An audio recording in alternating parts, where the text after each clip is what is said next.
you know, like I told you earlier, every year I had that terrible job of examining 300 men in their underwear.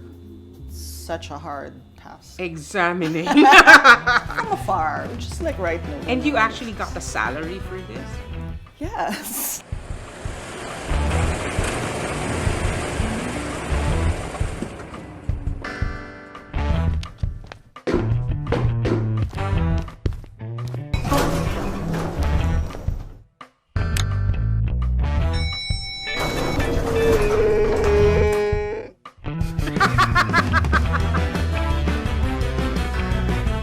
The world has gone bonkers.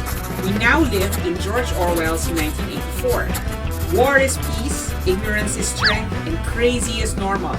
How do you stay sane? Myrza Sison is a nerd turned model turned writer turned editorial director. Her training is in statistics, of which vital statistics is only a small part. Yeah, so Myrza, you went to Manila Science. You majored in statistics. May we assume that you're a nerd? I still am, yes. So, how does a nerd become a model? It so happened that my dad was setting up the beginnings of book sale. And so Book sale. our house was always full of books and magazines. So Wow, you book could sale. say that I read every magazine there was. American magazines, Yes. including all the fashion magazines. So I kind of grew up on Vogue and Glamour and 17. Yes, and you know, we have to remind our viewers that in the 80s, you couldn't just go into a store and find all the magazines you wanted. In the dark ages. In the dark ages, before exactly. globalization. Exactly. So we had to go to book sale and look in the bin. In fact, they were back issues. Yes. And so we would get them a few months late. Yes.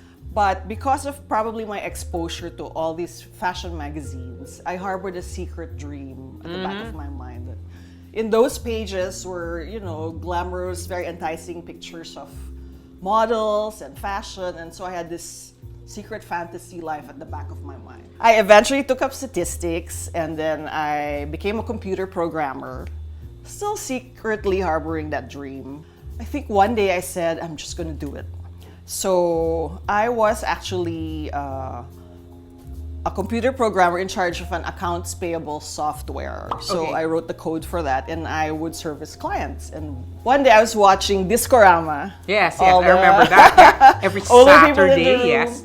And on Discorama, they had some guests who were models. They were plugging a show. And they said, we have a fashion show for 22 BC. I'm like, 22 BC? I know where that 22 is. BC. So I think I said, why not? I'm going to do it today. So in the guise of a client call, the following week, I went to the store, planted myself.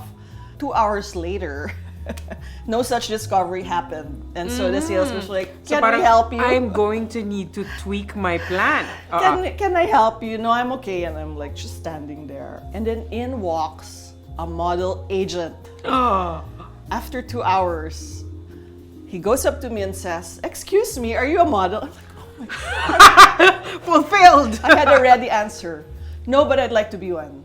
And that's how it started. He asked me to come to the agency, and then the agency would give me openings for VTRs, as they call them, which were auditions in commercial agencies, and that's what got it started. You wanted to do it, so you created Yes. the circumstances for your being I tried to be discovered. proactive. Yes, because you know we always hear stories about how people are discovered Yes. while shopping. Hindi naman pwede that Yeah. every single day you expect an agent to come over and say you want to be a model. You have to Swerte be there. Lang. Swerte lang. Buti na lang, I waited for 2 hours. Yeah, but 2 hours rather than waiting for many weeks. The turnout could have been completely different. Exactly. So it's planning plus luck.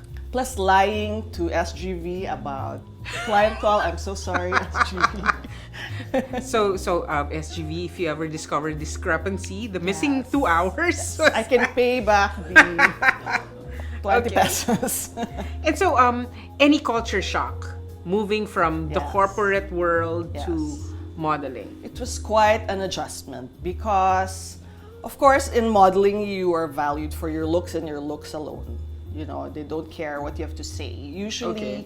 if there's a shoot, nobody cares what the model says. Nobody's gonna ask your opinion. Like, what do you think? Okay. In fact, when in like commercial shoots or whatever, when I did offer my opinion, they'd be like, sinasabi mo dyan? Parang nag-inerte ka ba, di ba? How could you So, stand this without, getting in people's faces and saying, listen to me? I conditioned my mind to believe, because I had given up this alternate career in Yes. IT. So there's a lot at stake. I had Oh my to God, make you it could be a work Silicon Valley billionaire now. using the statistics. Yes. So I had to kind of justify. I had to make it work. And so I had a paradigm shift and said, a model is a co-creator of a photograph. It is a creative collaboration. I Yes. am not just a static, You're not furniture. useless Yes. piece of driftwood. I am a co-creator. And so I try to do my part in helping create art, or even if it's just a commercial for whatever. And then did the people making the commercial look at you and say, oh my God, she speaks? Some welcomed the opinion, some did not. But I just tried to not get in the way about it. Although, when recently I read about how Carly Kloss, she's a model who codes. Yes. You Coding with Carly. predated, you predated the coding models because you are a coder who models. Yeah. So wait, let's get a drink. Can we have some coffee? Oh, wow, thanks. This is our assistant thank you. Gamba. I am sure that Thank you. you must be very used to the sight of the shirtless. Yes, I worked with the shirtless for many years. Yes, for the Cosmo hunks. Yes, every year we had a Cosmo Bachelor Bash and a Men September issue. Yes. And part of the job necessitated... Which was a great service, really, to the women of this country. I apologize for the reverse objectification. No, we I need know that. We need that. Because, it can't always It's be wrong just to one objectify side. women Yeah. and also probably men, but it was all done in good fun. And also, I'm sorry to generalize, but they wanted to be objectified. They came to auditions. That's true, but that might be debatable if you That's extrapolate it to the other gender. Were they all model types, or sometimes would there be types that do you not have a mirror in your house? Well, we sent word to agencies. Yes. But somehow... Were there also people who just came in off the street na they heard there were auditions? Apparently so. Because, everybody is a beautiful body, Yes. but for that purpose, for the Bachelor Bash... Yeah, the operative term is were- hawks. We were curating a certain kind of physique. Okay. So, and which involved pandesal. Yes. So once in a while, there would be an applicant who you would say, very confident. Thank you. And So- some would even volunteer, do you want to hear me sing? And we'd be like, no, thank you. And then they'd just start singing. Appreciate the effort. So the equivalent for males is very confident. Because for girls it's like Yes. very nice personality. And for Yes. males it's very confident. Okay. As we were talking about it earlier, every Pinoy man is feeling guapo. Yeah. While sadly, most Pinoy women are feeling pangit. Even the most spectacular women, they feel somehow Yes. deficient. And yet, you take this guy that, let us just say, will not be in the Cosmo Hunks issue unless there's a radical overhaul of the notions of male beauty. But why is that? Why do all Filipino guys think they are hot? It's the childhood conditioning. Because their That is moms my told them. theory. Is it because their moms told I them? always ganon? tell my female friends who have sons, the power to change the generation is in your hands. Correct. Do not exempt them from chores. The girls are always doing the chores. Yes, and do not and give the them a men are later exempted. curfew just because they're guys. Yes. Yes. Or do not say, wala namang mawawala, lalakan naman yung anak ko. Yeah. Mm-hmm. Yun, And also, it's yung in- be it's in respectful, your which hands. which leads to that Gillette ad that is so controversial. Because basically, it's telling men, don't be assholes. Exactly. And yet, it's managed to offend a lot of Yes. men and women who defend these men. So, what will it take to change this whole culture of toxic masculinity? We just need Which to... is not a Filipino thing, ha? It's all over. Yeah, we just need to keep at it. Keep dispelling notions of the toxic masculinity. Keep speaking out and correcting men when they utter a remark that's misogynistic or, assholic, Yes. speak up. Say that's, Speak up, that's yes. not right. You shouldn't. You can't say that anymore. Yeah, and they still use the argument that, well, boys will be boys. Wala ka naman yun. Pasensya nga. ka na. No, it's hard when It's like- going to really take the work of generations of Yes. younger moms. and everyone in general, even men. Yes. Correct your fellow man and say, "Bro, Yeah. it's not cool." Kumbaga, be an ally. Yeah, and you edited Cosmo, which changed magazine publishing in the Philippines. As in, were there difficulties in introducing its more liberal, sexually Yes. frank viewpoint to the market where everyone is pretending to be shocked? Yes. Because that's the thing. We're all conservative, Yeah. supposedly. In '97, when we launched, we understood that it was something new because topics about sex or genitalia even, they were only spoken about in hushed tones. It was quite taboo. Or only guys talked about it. Yes, or maybe women did to their close friends, but outwardly they had to project the appearance of being holy, conservative. Yeah, and then suddenly on the cover we say better orgasms in Yes. 7 steps or something like So that. there's actually a staunch religious group. I don't know if it was the whole group or just a few members of the group. They launched a petition passing kind of like a protest paper to ad agencies and people in general so they protesting the launch of Cosmo. Because So they said tried to kill the it advertising. will be an immoral And a force bad of the influence. devil. Yes. And so I would come to work every day fearing, like, is this the day where people will lob a grenade at me for being the scourge of sin? But no Yes. such thing happened. And we launched. We became successful. Obviously, women were buying. Pinays were buying the magazines. Yeah, the time had and come, We were yes.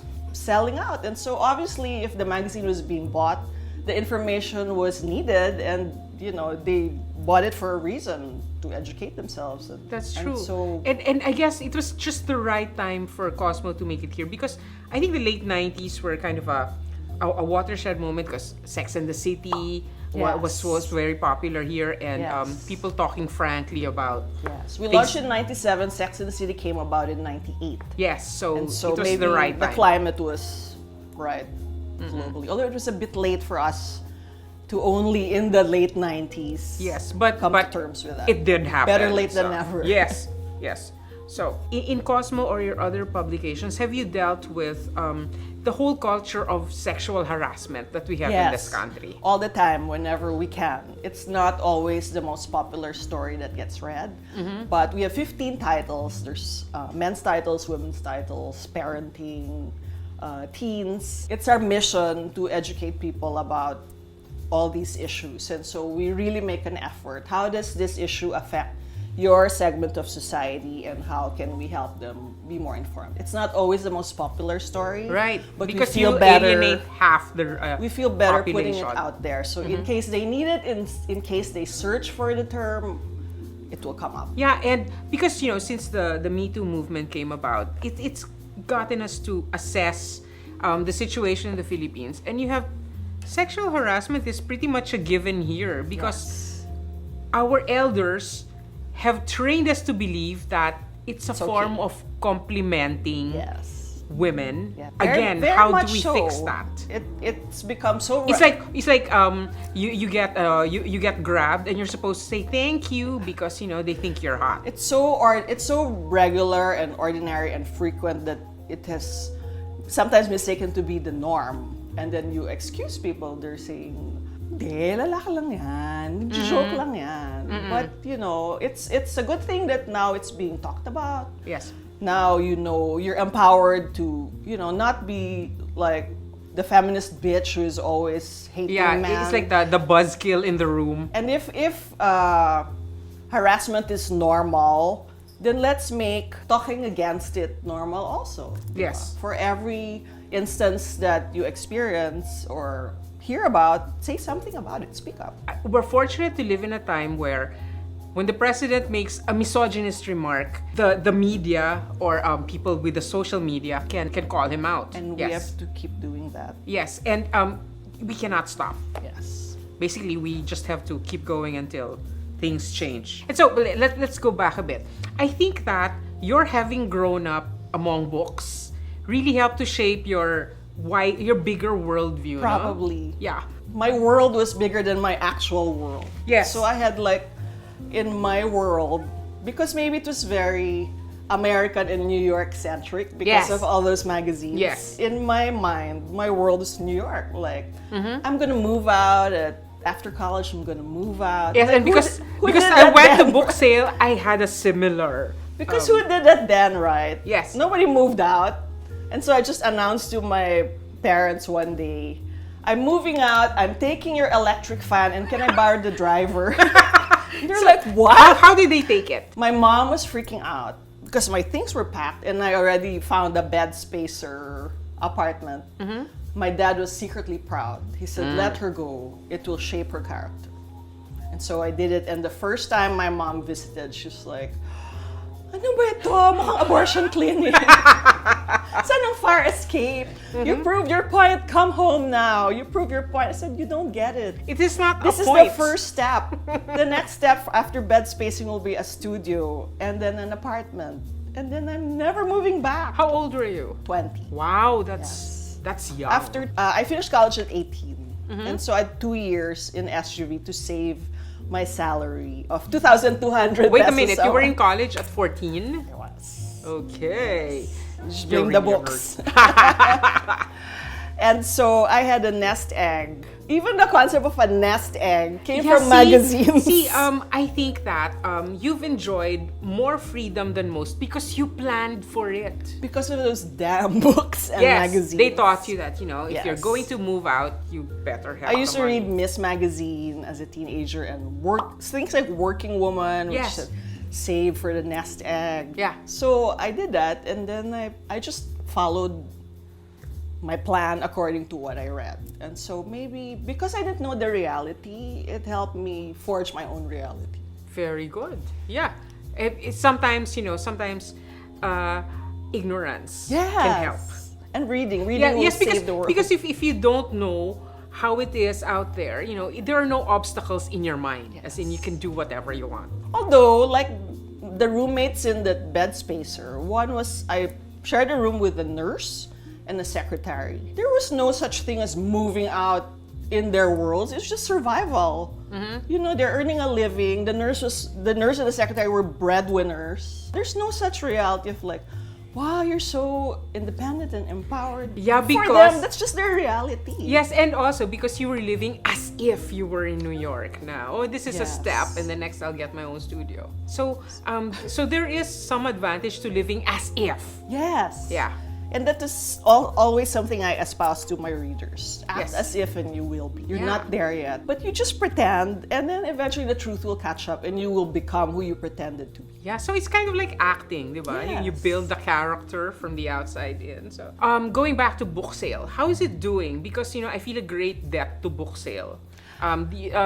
Book sale sustained us during the darkest times of martial law when we couldn't get a lot of book titles. A lot of my writer and editor friends actually have come up to me saying, please thank your dad. Yes. Because of book sale, Please thank your dad. we were able to read Yeah. growing up. It's doing better than ever. We have 86 branches from Isabela to Cotabato. My dad told me to say that. There. It's doing well. And do you doing well. franchise it? Is it franchised out? I think there were some, but I think in the end he decided not to anymore. I think. Okay, but book sale must live Yeah, forever. books are actually thriving. Which is strange because everybody says the print media Initial is dying. fears. I think it's because the Kindle experience probably did not measure up to the That is hard true. copy experience. Although Yes. I don't know if this is only true for the older generation, because kids are now, when they are born, they have a gadget in their face. They can probably read things on their They phone. probably like have no book length. contact with paper, so maybe if they're not used to that, I don't know what will happen in the next generations. But for now, books are thriving. Yes. Since the internet happened here, everyone has been saying that, print publishing is dying. But I think it depends on the form. For example, for magazines, Summit Media closed all its print magazines in July of last year. I think for information, such as short digestible chunks of information available that magazines are known for, all this information is readily available online, and so there's kind of a redundancy. Everything's on your phone. And yet, with magazines go through a fact-checking and editorial process. Yes. As in, if you just Google things, that's how you absorb tons of fake news. Yes, which is why we are very careful and strict with our editorial standards in our websites to make sure that we follow the same journalistic standards. So you know that if you trust the title, then you are more assured of accuracy. And so, you work in the media. Do you follow the news? Of course, you have to. Unfortunately, it's my job to follow the news, and so the minute I wake up, I'm following the news. And so, a lot of things going on in the world, from politics to climate change, are deeply depressing. Very. And so, our show is the Sanity Maintenance Program. And so, we're here to ask creative people, how do you stay sane when everything out there seems to be falling apart? I know. The minute I wake up, I'm on my phone and I'm having like 10 heart attacks. He Yeah. said what? He said what? He said what to me? But you take it in stride and you try and think of what can I do in my small capacity of what I do to help.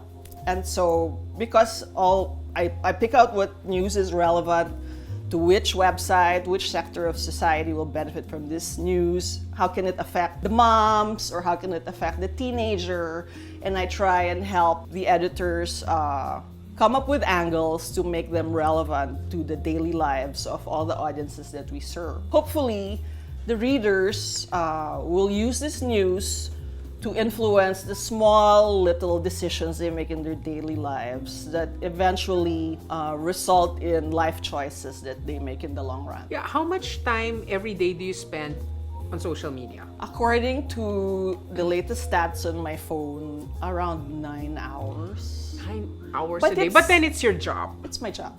But then, It's always open. Facebook is always open, and it's like living in a the- war zone where, everyone's opinion is being except hurled it's at you. everywhere in the Grab while you're eating. That is true. It's hard to step back, and because it's such a stressor, I find myself unable to detox because am I missing something? Yeah, so how do you relax after 9 hours a day in the social media? How I stress yoga eat. stress? No, I work out twice a week. It used to be 6 times a week, but now I've cut it down to twice a week because I traded You it work for out your sleep. aggressions. Sleep, yes, which a lot of people are passing up because they fear missing out on something. Yes. What other anti-stress moves do you travel or? Yes, we travel. My husband and I travel a lot, as much Oh as yeah, we and can. since you've mentioned the every, husband, every chance we get, we try and you travel. once said in an interview that marrying Andre was the bravest thing you've ever done. Why is that? At age 20, in one of those slam books. Yeah, slam book being the autograph book where you answered questions like how did you met? Yes. Not how did you meet, but how When did you and met? where did you met? Yes. And I would Yes. always correct it in everything. Me too. At age 20, you At decided. age 20, I said, number 1, my dream was to see the 4 corners of the world. Number 2, Have you done that? maybe, how many corners are, well, it's round. Yeah, and then the second thing in the slam book. To not be a wife and mother. I don't know how I knew that at 20, but maybe it was more of to have a conscious effort to not make it my default. And so it was not a priority. I would have friends who couldn't wait to get married or who couldn't wait to be moms.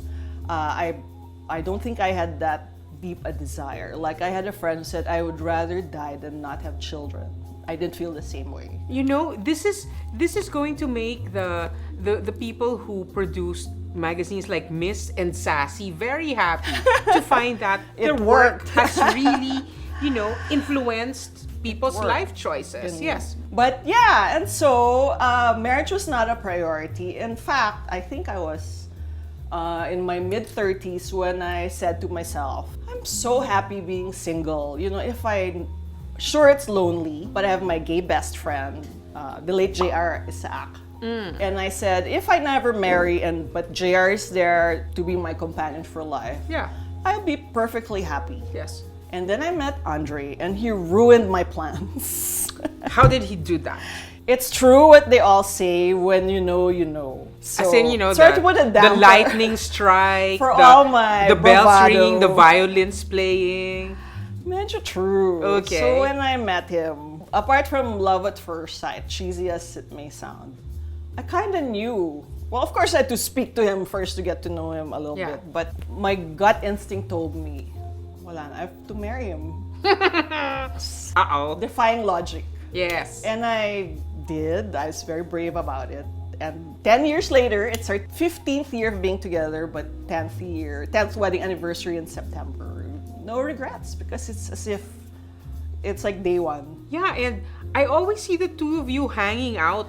As in, I know a lot of people who have been married 10 years that they have separate friends, they have separate schedules, but the two of you, you're always together.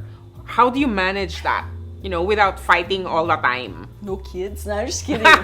I love kids. I'm the best aunt.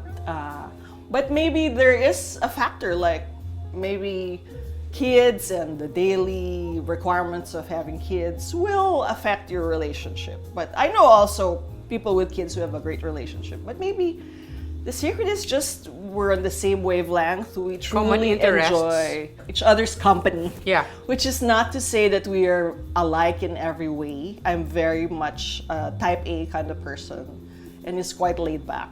And so imagine when we clash, we really clash. I'm extremely punctual, even always too early for the time required. I'm supposed to be anywhere, whether for a flight or a meeting, and he likes to get there in just the nick of time. Okay. Which causes many heart attacks on my part when we Yeah, travel that's stressful, together. Yeah, it's I like to I have be to be in the airport 3 hours before Me check-in. too. It's like, why do you have to be there 3 hours before? There could be a coup d'etat, a flood, a typhoon. It's like there's no such thing happening. I right think now.